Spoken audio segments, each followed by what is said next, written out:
Alhamdulillahilladzi hadana lihada wa ma kunna linahtadiya laula an hadanallah. Asyhadu an la ilaha illallah wahdahu la syarikalah wa asyhadu anna Muhammadan abduhu wa rasuluhu amma ba'du. Ibu iman rahimakumullah. Pada kesempatan ini insyaallah saya akan bawakan materi dengan judul bersedekah merupakan salah satu amal yang dapat menghapus dosa yang tidak terasa.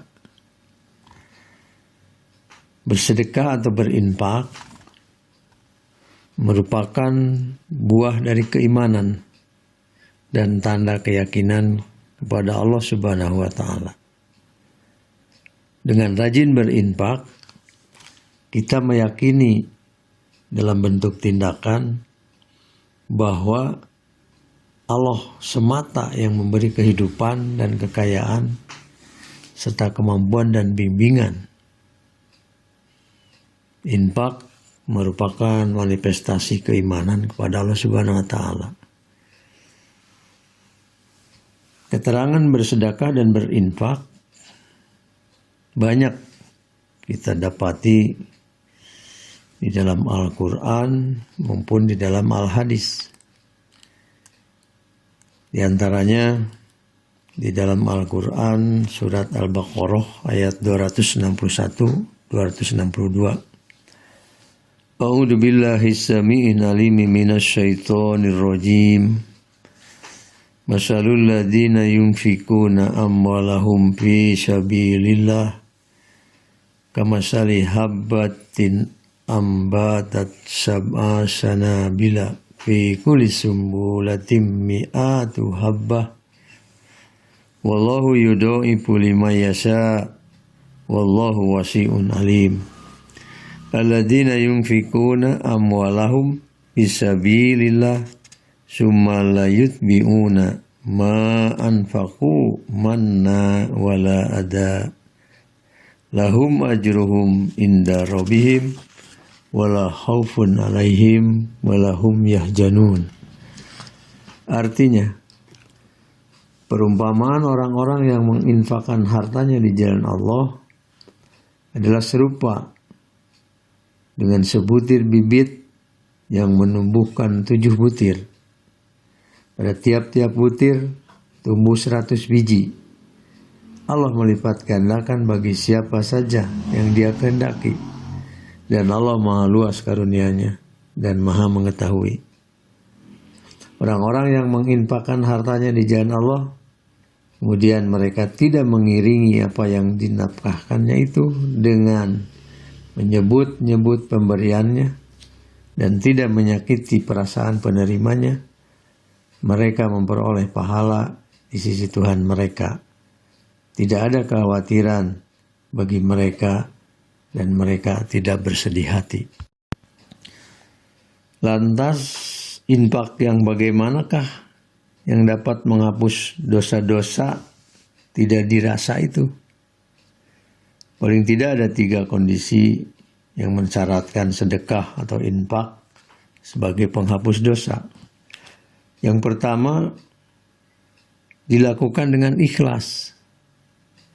Nah, dalam ayat berikut secara tegas Allah Subhanahu wa taala menerangkan bahwa ikhlas merupakan syarat utama diterimanya sebuah amal. Yang dalam hal ini infak dan sedekah. Qaulun ma'rufun wa maghfiratun khairum min shadaqatin yatba'uha ada wallahu ghaniyyun halim. Perkataan yang baik dan pemberian maaf lebih baik dari sedekah yang diiringi dengan sesuatu yang menyakitkan perasaan penerimanya. Allah Maha Kaya lagi Maha Penyantun. Quran Surat Al-Baqarah ayat 263. Pada ayat selanjutnya Allah Subhanahu wa taala menasihati dan mengingatkan kaum mukmin bahwa sedekah bisa menguap bahkan terbakar jika ada unsur ingin dipuji, ingin dihormati oleh orang-orang fakir miskin. Artinya dilakukan dengan tidak ikhlas. Bahkan sedekah semacam itu tidak akan menjadi penyebab pertumbuhan harta. Juga tidak akan membuahkan rahmat Allah Subhanahu wa taala di akhirat. Dalam Quran surat Al-Baqarah ayat 264 disebutkan, saya bacakan artinya aja. Hei orang-orang yang beriman, janganlah kamu menghilangkan sedekahmu dengan menyebut-nyebutnya dan menyakiti perasaan penerimanya. Seperti orang yang menginfakkan hartanya karena ria kepada manusia. Dan dia tidak beriman kepada Allah dan hari kemudian. Maka perumpamaan orang itu seperti batu licin yang di atasnya ada tanah. Kemudian batu itu ditimpa hujan lebat. Lalu menjadilah dia bersih. Mereka tidak menguasai sesuatu pun dari apa yang mereka usahakan. Dan Allah tidak memberi petunjuk kepada orang-orang kafir. Bagaimana rahimakumullah?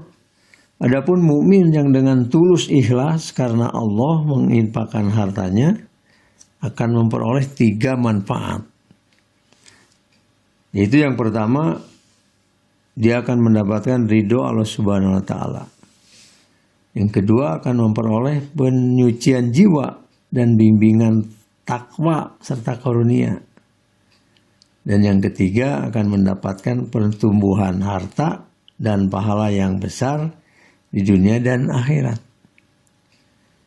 Dalam Al-Baqarah ayat 265 disebutkan perumpamaan orang-orang yang menginfakkan hartanya karena mencari keridhaan Allah dan untuk keteguhan jiwa mereka seperti sebuah kebun yang terletak di dataran tinggi yang disiram oleh hujan lebat, maka kebun itu menghasilkan buahnya 2 kali lipat.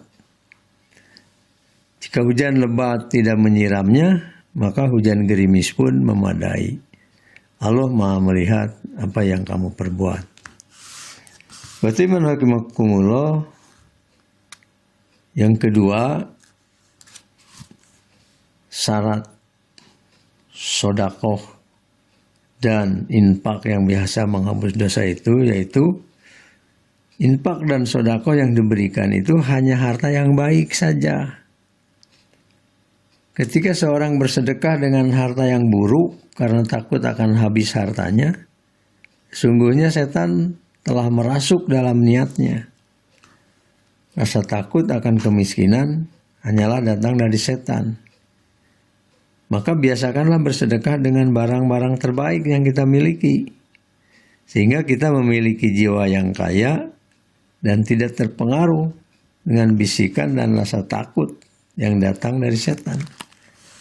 Allah Subhanahu wa taala berfirman, "Hei orang-orang yang beriman, berinfaklah sebagian yang baik-baik dari hasil usahamu dan sebagian dari apa yang kami keluarkan dari bumi untukmu.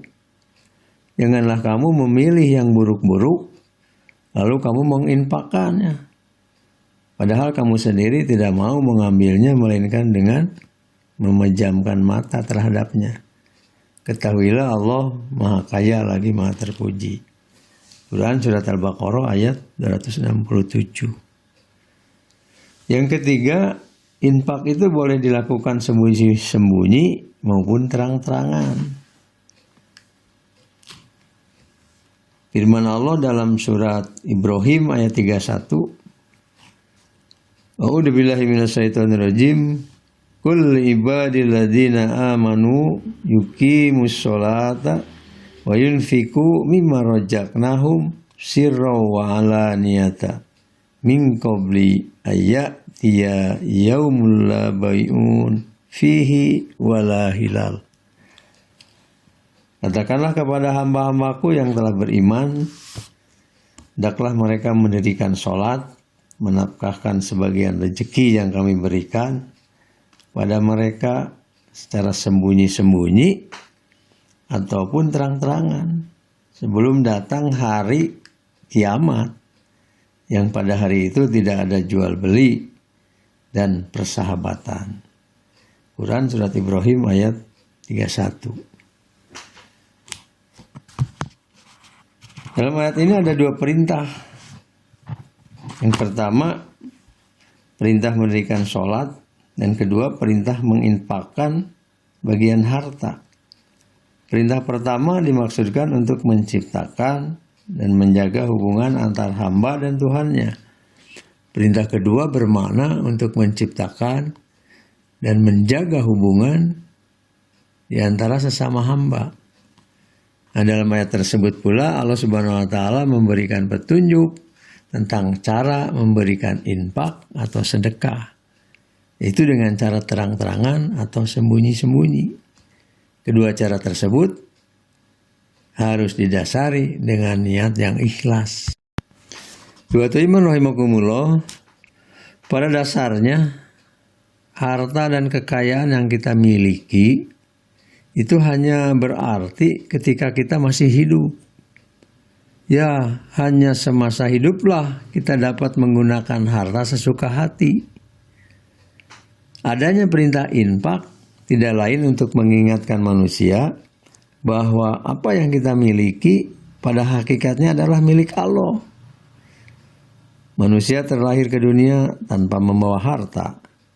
Karena kemurahan dan kasih sayang Allah lah manusia dapat memiliki apa yang diinginkannya. Perintah infak juga merupakan ujian keimanan. Manusia yang dikuasai harta kekayaannya tentu akan berat mengeluarkan sebagian hartanya. Sebaliknya orang-orang yang yakin kepada Allah Subhanahu wa taala akan dengan mudah mengeluarkan sebagian dari hartanya di jalan Allah. Orang beriman yakin bahwa dengan mengeluarkan infak, harta justru bertambah dan menjadi berkah. Dengan kata lain, sedekah merupakan cara untuk mensucikan jiwa. Bagaimana firman Allah? Ambillah zakat dari sebagian harta mereka, dengan zakat itu kamu membersihkan dan mensucikan mereka. Dan berdoalah untuk mereka, sungguhnya doa kamu itu menjadi ketentraman jiwa bagi mereka. Dan Allah Maha mendengar lagi Maha mengetahui. Quran Surat At-Taubah ayat 103. Ayat ini menjadi perintah wajibnya mengeluarkan zakat bagi orang yang berharta. Orang yang merasa berat mengeluarkan zakat, nah berarti bergelimang dengan kekayaan yang kotor. Dengan mengeluarkan zakat, harta akan terlindungi dan jiwa menjadi tenang. Kita pun akan hidup dengan penuh kedamaian tanpa ada rasa khawatir. Orang yang tidak mau mengeluarkan zakat atau infak pada hakikatnya telah berbuat dolim. Karena di dalam hartanya ada milik atau hak orang-orang fakir dan orang miskin. Maka ketahuilah bahwa sesungguhnya infak dapat menyucikan diri dari penyakit pelit dan kikir.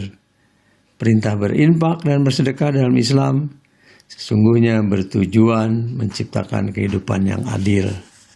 Dan tentu saja dengan sedekah dan infak dapat menghapus dosa-dosa kita yang tidak terasa. Demikian yang bisa saya sampaikan. Mudah-mudahan ada manfaatnya. Rabbana la tuzigh qulubana ba'da idh hadaitana wa hab lana min ladunka rahmah innaka antal wahhab. Rabbana atina fid dunya hasanah wa fil akhirati hasanah wa qina adzabannar. Assalamualaikum warahmatullahi wabarakatuh.